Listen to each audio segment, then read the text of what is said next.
This is the icebreaker. To discover speaking skills you already have and skills that need some attention. 4 to 6 minutes.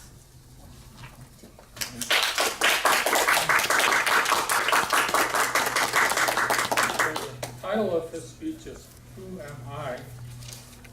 Has anyone ever experienced the feeling of not knowing what country they fully belong? Thus welcome, Ali Bukowski.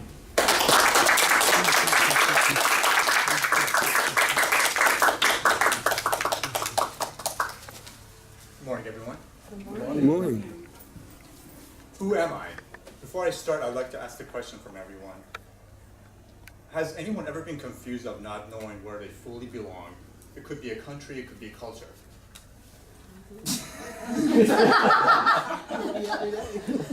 I was born in Oakland, but I didn't grow up here as a kid. My parents moved to Iran when I was 3 years old.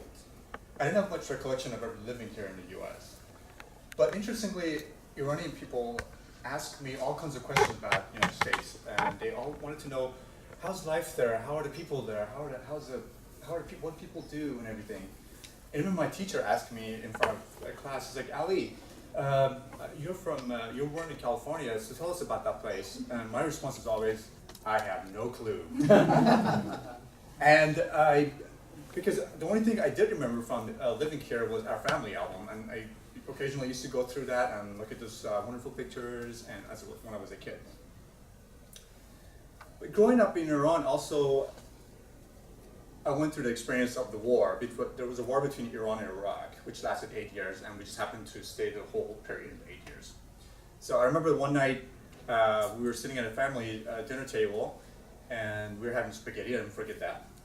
And all of a sudden the light goes out, it's all pitch black. And means two things when the light goes out when you're at a war. Either there's a power outage, or there's an airstrike. And we turn on battery operated radio, and there's an alarm. There's an airstrike, run for your life. So we grab a little flashlight and we start running down the stairs, and we go down to the basement, and we all like huddle down just like this next to a wall and hold each other's hand, and we embrace, and we hope we can survive that night.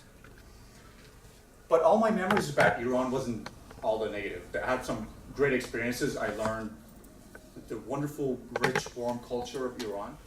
I learned how to be fluent, writing and reading the Farsi language. Also got to learn how to play the Persian instrument. It's called setar. Also got to taste the wonderful, rich foods, which I love. I still do. When I was in Iran, I got to experience a lot of these things, but at the same time, part of me was telling me there is like I feel like an orphan child that there's lost parents. There is another country I need to also visit because I was born in the US, and everybody was telling me, oh, you were born in the US, so you're partly American, right? So there was part of me I wanted to also go back to. By the time I left Iran, I was 15 years old, and I was a teenager. So the whole world that I built up to that point, I had to leave it behind and start everything fresh. So I couldn't even hold a basic English conversation when I was 15. So I had to start everything quick. I wanted to adapt quickly. I was a teenager. And that helped me a lot to learn the language quick and fit into the culture. And I wanted to fit in as quickly as possible. I wanted to be like everyone else. I did that quickly. I went to high school. We moved to Sacramento. And I finished school there. I went to Sacramento State University. I studied business and started working after that. And soon after, I really wanted to move to the Bay Area. So I started looking for a job in the Bay, ended up getting a job in the financial district. I've been working there for the last 6-7 years. Now, all this time, if I fast forwarded quickly to the present moment, I have not gone back to Iran. So after 18 years, I went back to Iran. I wasn't sure how I'm going to feel going back after so many years, because that's where I grew up as a kid. It was a little culture shock when I actually went there, and I thought it was like, well, I'm going to actually feel good like at home, right? Because that was my home. And I didn't feel that. My home was now here in California. And when I was there, now people strongly saw me as more like an American person when I was there. It's like, oh, you have a little slight accent now because now my Farsi wasn't as, just fluent, but unless it's because like everyone else. So you have a little side accent, I carried myself a little different, I was more Americanized, all that. So that's when I had that question in my mind, if when I'm in America, people know me as Iranian, and when I'm in Iran, people know me as American. So where do I stand? That's the confusion that I had.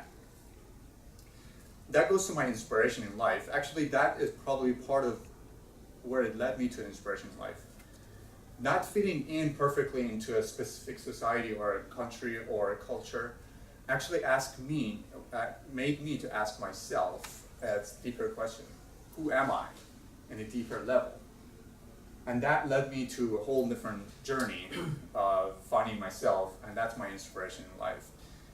And I found that one of the greatest things I learned was the more I learn and know about myself, the more I understand and know other people, and the more I know the world around me.